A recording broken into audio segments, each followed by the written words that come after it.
कहानी के शुरुआत में हमें उसी जंगल को दिखाया जाता है जहां पर मलेफिसेंट रहा करती थी। आगे बढ़ने से पहले मैं आपको बताता चलूं कि अभी तक आप इस कहानी का पिछला पार्ट नहीं देखे हैं तो पहले उसे देखें, जिस मूवी को हमने पहले से एक्सप्लेन कर रखा है। इस जंगल में हम देखते हैं कि कुछ लोग उसी जादुई जंगल में जहां मलेफिसेंट रहा करती थी वहां पर आकर वहां के जादुई क्रिएचर को चुरा रहे थे कि तभी वहां पर मलेफिसेंट भी आ जाती है। मलेफिसेंट उन तीनों चोरों में से दो को तो पकड़ लेती है, लेकिन तीसरा वो एक क्रिएचर को चुराकर भाग जाता है और वो घने जंगलों में चला जाता है जहां पर ग्लोइंग फ्लावर्स निकले हुए थे। वहां से वो चोर अपने किंगडम की तरफ भाग जाता है। वहां पर जाकर वो एक दरवाजा खोलता है, तब उसमें से हमें एक आदमी का हाथ दिखाई देता है। वो आदमी जिसने उस क्रिएचर को चुराया था वो उस आदमी को वो क्रिएचर दे देता है। उसके कपड़ों पर वही ग्लोइंग फ्लावर भी लगा होता है। इसके बदले में वो उसे कुछ पैसे भी देता है। आगे हमें दिखाया जाता है कि उस किंगडम के लोग अभी तक मलेफिसेंट को अपना नहीं मानते थे। वो समझते थे कि इसने हमारी प्रिंसेस को चुराया और वो प्रिंसेस अरोरा को मारना चाहती है। यहाँ से सीन शिफ्ट होता है और हमें जंगल में प्रिंसेस अरोरा को दिखाया जाता है। वो वहाँ की रानी बन चुकी थी, इसीलिए वो काफी खुश थी और बहुत से बोलने वाले क्रिएचर के साथ मस्ती कर रही थी। सभी लोग उसके पास अपने अपने दुख दर्द लेकर आते थे। उसे बताया जाता है कि यहाँ से एक क्रिएचर गायब हो चुकी है और वो वही क्रिएचर था जिसे वो आदमी उस रात उसे चुरा कर भागा था। यह सुनकर प्रिंसेस अरोरा काफी परेशान हो जाती है कि तभी वहाँ पर वही छोटी छोटी तीनों परियां उसके पास आती हैं और उसे खुश करने के लिए उसका क्राउन लेकर भागने लगती हैं ताकि वो भी उसके पीछे पीछे आए। अब जैसे ही प्रिंसेस अरोरा उन तीनों के पीछे जाती है तब उसके सामने वही लड़का आ जाता है जो इस कहानी के पार्ट 1 में उसके पास आया था, लेकिन उस समय उसका वो ट्रू लव नहीं था और वो भी एक प्रिंस था और उसका नाम प्रिंस फ्लिप था और वो भी काफी समय से प्रिंसेस अरोरा को पसंद करता था। और यहाँ जब वो उसके पास आता है तब वो उसे प्रपोज कर देता है, जिसे सुनकर अरोरा भी काफी खुश हो जाती है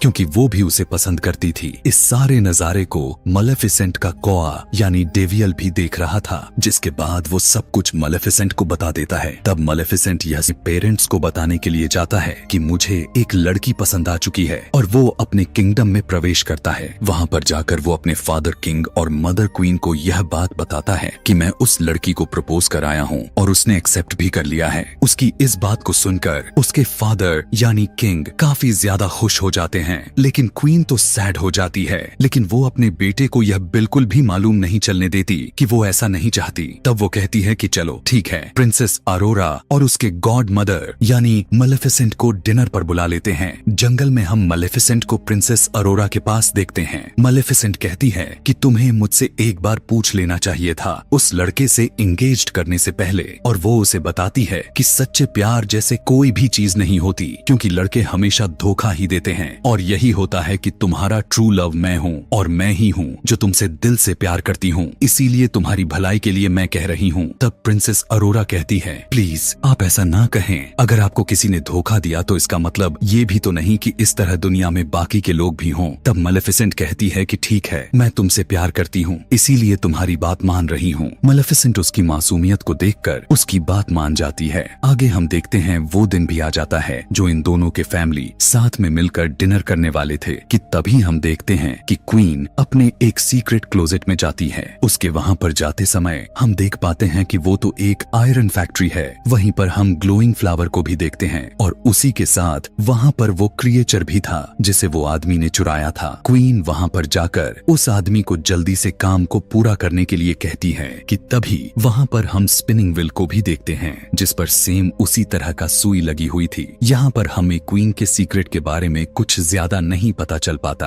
अब दूसरी तरफ मलेफिसेंट का कौआ जो कि अब इंसान के रूप में खड़ा था और प्रिंसेस अरोरा डिनर पर जाने के लिए तैयार हो जाते हैं। मलेफिसेंट जैसे उस किंगडम में अपना पैर रखती है तब वहाँ के सभी लोग उससे डर कर छुपने लग जाते हैं और कुछ लोग तो अपना वेपन्स भी लेकर अलर्ट हो जाते हैं। उन्हें ये लग रहा होता है कि मलेफिसेंट एक चुड़ैल है, लेकिन मलेफिसेंट उन सभी के शक्ल को देखकर एंजॉय कर रही होती है और उन्हें कुछ भी नहीं कहती और आगे की तरफ बढ़ती रहती है। जिसके बाद वो तीनों अंदर पहुँच जाते हैं और सभी लोग मिलकर अपना अपना डिनर स्टार्ट करते हैं। यहाँ पर क्वीन मलेफिसेंट से अच्छी अच्छी बातें करने की बजाय उसका पुराना वक्त उसे याद दिलाती है कि तुम ही थी ना जिसने इस बेचारी को श्राप दिया था। उसकी बातें सुनकर किसी को भी अच्छी नहीं लग रही होती है। यही नहीं, वो मलेफिसेंट से ये भी कहती है कि तुमने तो इंसानों को भी मारा था, याद है ना? तब मलेफिसेंट कहती है कि आपके किंगडम के कुछ लोग मेरे जंगल में आए थे, मेरे क्रिएचर चुरा कर भाग रहे थे। अब इनमें बातें बढ़ने लग जाते हैं। यह सुनते हुए किंग अपने बीवी यानी क्वीन से कहता है कि खामोश हो जाओ, ये कैसी कैसी बातें किए जा रही हो। और दूसरी तरफ अरोरा भी कहती है कि प्लीज आप भी शांत हो जाए, लेकिन क्वीन फिर भी बाज नहीं आती और अजीब अजीब बातें करने लगती है।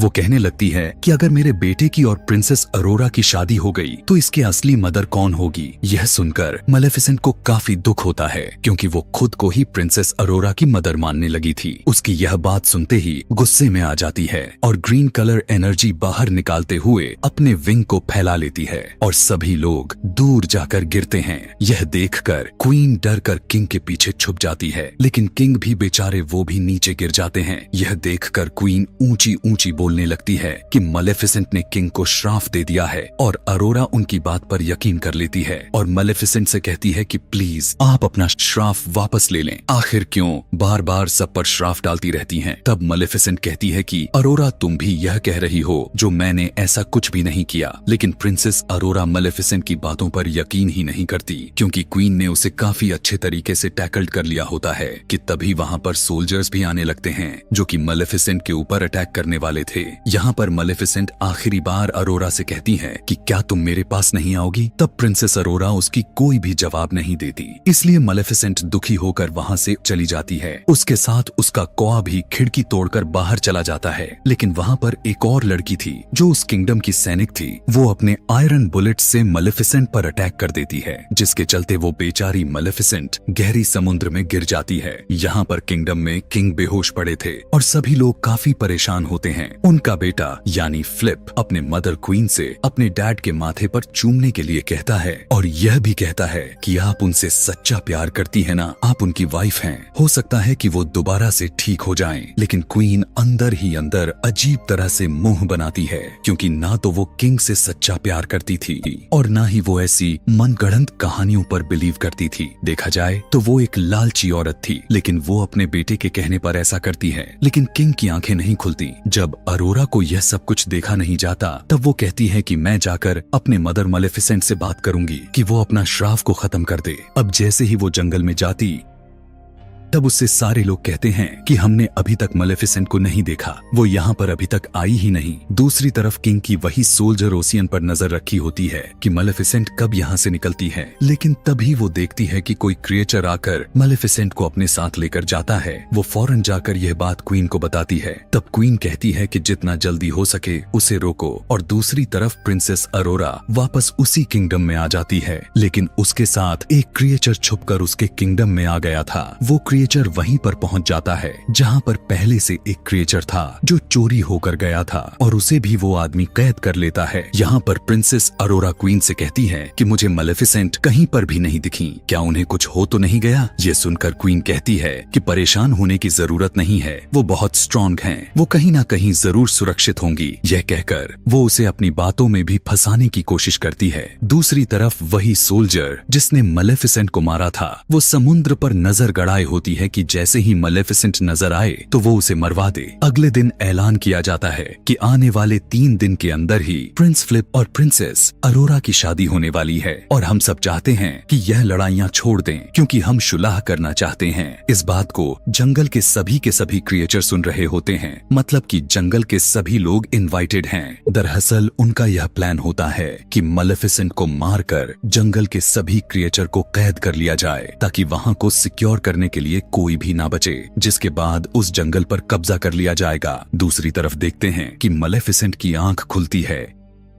वो काफी जख्मी होती है कि तभी उसे वहाँ पर कुछ क्रिएचर की आवाज आती है जो कह रहे होते हैं कि हम इंसानों पर अटैक करने वाले हैं। इन सभी के भी बड़े बड़े विंग्स होते हैं और सिर पर सिंह होते हैं और बिल्कुल मलेफिसेंट की तरह ही लग रहे होते हैं। वो जंगल में रहने के लिए आए थे क्योंकि उन्हें लग रहा था कि जंगल उनके लिए सेफ पॉइंट होने वाला है। मलेफिसेंट भी यह सब बातें सुन रही होती है और उनमें से एक मलेफिसेंट के पास आकर कहता है कि हम सभी में भी अपना पावर ट्रांसफर करो, इंसानों को कैसे हराया जा सकता है, हमें हमें भी बताओ। लेकिन उसके इस हरकत से मलेफिसेंट गुस्से में आकर उसे दूर फेंक देती है। इन सभी का लीडर का नाम बोरा होता है। वो जब देखता है कि मलेफिसेंट के अंदर इतना ज्यादा पावर है कि वो किसी को भी इतनी दूर फेंक सकती है, तो वो कुछ भी कर सकती है। यह जानने के बाद वो काफी खुश भी होता है, क्योंकि अब उसे टैकल करने में काफी आसानी होने वाली है। अब बोरा का साथी मलेफिसेंट को अपने साथ केव में लेकर आ जाता है और उसे बताने लगता है कि यहाँ पर बुरी और अच्छी फेरिस एक साथ रहा करती थी, क्योंकि इंसानों ने उन्हें काफी ज्यादा हंट करने लग गए थे,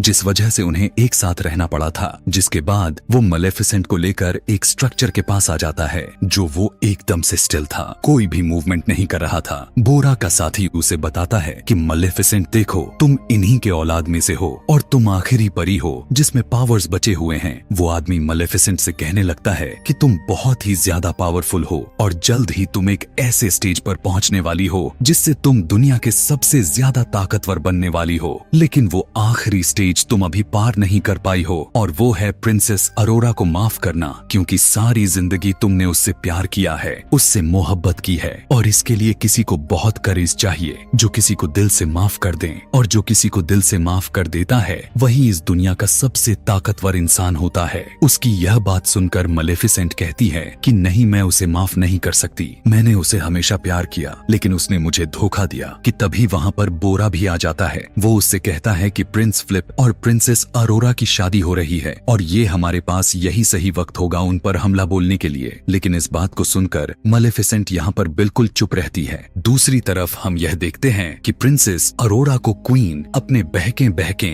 बातों में फंसाने लगती है, उसे फुसलाने लग जाती है, और उसी बातों को सुनकर प्रिंसेस अरोरा को यह फील भी होने लग जाता है। इसीलिए वो प्रिंस फ्लिप के पास जाती है और उससे कहती है कि मैं सिर्फ आपके लिए ही बर्दाश्त कर रही हूँ, वरना मुझे क्वीन अच्छी बिल्कुल भी नहीं लग रही हैं। दूसरी तरफ हम यह देख पाते हैं कि क्वीन के वही आदमी जो कि उस आयरन वाली फैक्ट्री में काम कर रहा था, उस ग्लोइंग फ्लावर के ऊपर वो उससे कुछ डस्ट तैयार कर लेता है, जो बताता है कि इस डस्ट से परियां मर सकती हैं और ये मैंने मलेफिसेंट को मारने के लिए तैयार किया है। इस एक्सपेरिमेंट से क्वीन काफी ज्यादा खुश हो जाती है, जिसके बाद चेक करने के लिए एक क्रिएचर के ऊपर उस डस्ट को जैसे ही डालता है तब वो पूरी तरह से तबाह हो जाता है। यह देखकर क्वीन और भी ज्यादा खुश हो जाती है, लेकिन ये आदमी उससे कहता है कि इस पाउडर को बनाने के लिए हमें उसी फुल यानी ग्लोइंग फ्लावर्स की जरूरत पड़ने वाली है। इसीलिए क्वीन अपने कुछ सोल्जर्स को वहां जंगल में उस फ्लावर को लेने भेज देती है। लेकिन इस बात की भनक मलेफिसेंट को भी लग जाती है और वो वहां पर पहुंच जाती है, लेकिन तब तक बहुत देर हो चुकी थी और सभी फ्लावर्स वहां से गायब हो चुके थे। यह देखकर मलेफिसेंट काफी उदास हो जाती है, क्योंकि उसके साथ हमेशा बुरा ही हुआ था। कि तभी छुपे हुए सोल्जर्स मलेफिसेंट पर अटैक करने लग जाते हैं, लेकिन तभी उसके सामने बोरा का साथी आकर उसे बचा लेता है। यह देखते हुए मलेफिसेंट एक शील्ड बना लेती है, जिससे वो लोग प्रोटेक्टिव हो जाते हैं, और बोरा बाकी सोल्जर्स पर अटैक करके उन्हें मार गिराता है। और जैसे ही बोरा के साथी को वापस लाते हैं, लेकिन तब तक बहुत देर हो चुकी होती है और वो मर जाता है। अगली सुबह हम देखते हैं कि प्रिंस फ्लिप और प्रिंसेस अरोरा की शादी की इवेंट्स शुरू ही होने वाली होती है और जंगल की सारे के सारे क्रिएचर्स उस किंगडम की तरफ जा रहे थे। और जब मलेफिसेंट कोआ, जो कि इंसान के रूप में था, वो अंदर जाने लगता है, लेकिन कुछ सोल्जर उसे अंदर जाने से रोक देते हैं। यहाँ पर हम देखते हैं कि प्रिंसेस अरोरा अब काफी प्यारी लग रही थी और प्रिंस फ्लिप उसे इम्प्रेस करने के लिए एक फ्लावर देता है, जो कि कोई और फ्लावर नहीं बल्कि उसी के जंगल का ग्लोइंग फ्लावर था। यह देखकर प्रिंसेस अरोरा काफी हैरान हो जाती है कि यह क्वीन ने क्यों भिजवाया है। वो क्वीन को ढूंढने के लिए चल देती है। आगे जाने पर उसे वो सीक्रेट डोर भी मिल जाता है। अंदर जाने के बाद वो देखती है कि वहाँ पर स्पिनिंग व्हील भी रखी होती है। यह देखकर उसे वो सारे के सारे विजन्स आने लग जाते हैं कि ये श्राप क्या था और मुझे यहाँ पर कैसे फंसाया जा रहा है। कि तभी वो वहीं उन दोनों क्रिएचर को भी देखती है जो एक जार में कैद होते हैं। उनको छुड़ाने की कोशिश करती है, लेकिन वो आदमी उसे रोक लेता है।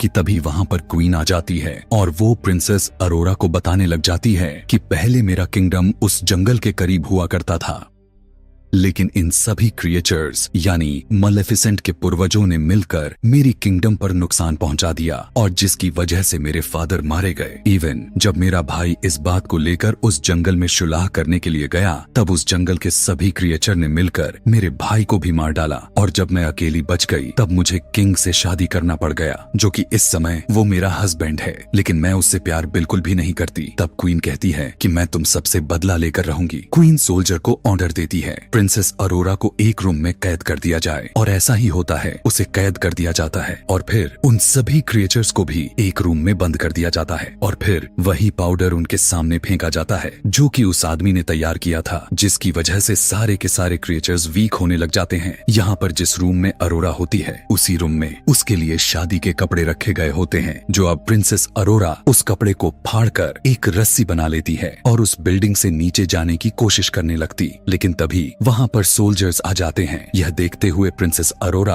उनको रूम में ही बंद करके वहाँ से चली जाती है। मालेफिसेंट का कौआ, जो कि अभी इंसानी रूप में ही था, अब वो किंगडम में किसी तरह करके प्रवेश कर चुका था और दूसरी तरफ प्रिंस फ्लिप अपने बीमार फादर के पास बैठा होता है और उसे कुछ भी पता नहीं था यहाँ पर क्या चल रहा है। अब क्वीन के ऑर्डर्स पर उसके सोल्जर्स बहुत सारे बॉम्ब फेंकने लगते हैं। वहीं दूसरी तरफ बोरा भी अपने लोगों के साथ इस किंगडम पर अटैक करने के लिए आ रहा होता है। यहाँ दूसरी तरफ अरोरा मौका देखकर उस छत से लटकते हुए नीचे आ जाती है किंग के रूम में, जहाँ पर फ्लिप भी मौजूद था। वो उसे सब कुछ बता देती है कि क्वीन ने मेरे साथ क्या किया और मालेफिसेंट ने आपके फादर को श्राप नहीं दिया बल्कि आपके मदर ने ही दिया है। यह सुनकर प्रिंस काफी ज्यादा हैरान हो जाता है। वहीं दूसरी तरफ हम देखते हैं कि बोरा और उसके साथी किंगडम पर अटैक करने के लिए घुसने लगते हैं, लेकिन किंगडम वाले उन पर उसी बनाए हुए पाउडर से अटैक किया जा रहा होता है, जिसमें बोरा के बहुत से लोग हवा में ही खत्म हो जाते हैं। प्रिंसेस अरोरा को वही मालेफिसेंट का कौआ दिखाई देता है जो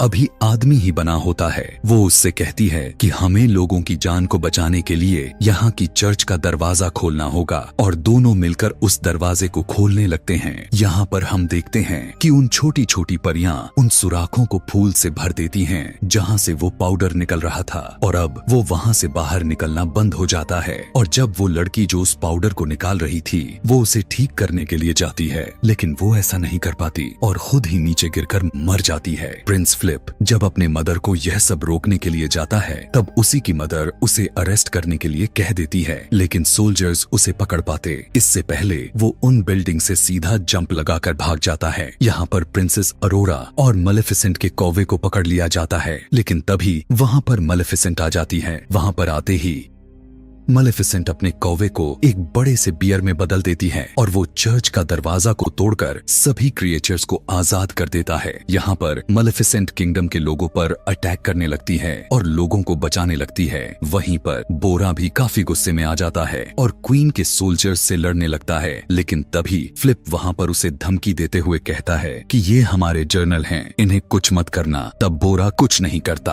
और जब जनरल ये सब देखता है, बोरा ने उसे नहीं मारा, तब उन्हें पता चल जाता है कि असली जालिम कौन है। दूसरी तरफ मालेफिसेंट क्वीन के पास आ जाती है, लेकिन तभी वहाँ पर अरोरा भी आकर मालेफिसेंट को रोकने लग जाती है। वो कहती है प्लीज क्वीन को ना मारें, वरना सभी लोग सच में मानने लग जाएंगे कि आप सच में जालिम थी। लेकिन मालेफिसेंट कहने लगती है कि नहीं अरोरा, तुम पीछे हट जाओ, मुझे तुम्हारी कोई भी बात नहीं सुननी। लेकिन तभी अरोरा रोते हुए कहती है कि मॉम ऐसा ना करें प्लीज। मालेफिसेंट जब उसके मुंह से मॉम का लफ्ज को सुनती है तब वो काफी पिघल जाती है और उसके दिल में इमोशंस आना शुरू हो जाता है। अभी ये दोनों आपस में बात कर रहे होते हैं कि तभी क्वीन को मौका मिल जाता है और वो उस डस्ट पाउडर से प्रिंसेस अरोरा पर अटैक कर देती है, लेकिन मालेफिसेंट उसके सामने आकर प्रिंसेस अरोरा की जान बचा लेती है और जैसे ही तीर उसे लगता है तो वो धीरे धीरे गायब होने लगती है और अरोरा बहुत ज्यादा रोने लगती है। क्वीन ये देखकर काफी खुश होती है, ऐलान कर देती है कि अब तुम लोगों की मालेफिसेंट इस दुनिया में नहीं रही और अब मैं पूरी जगह पर कब्जा करने वाली हूँ। लेकिन तभी हम देख पाते हैं कि प्रिंसेस अरोरा की आंसू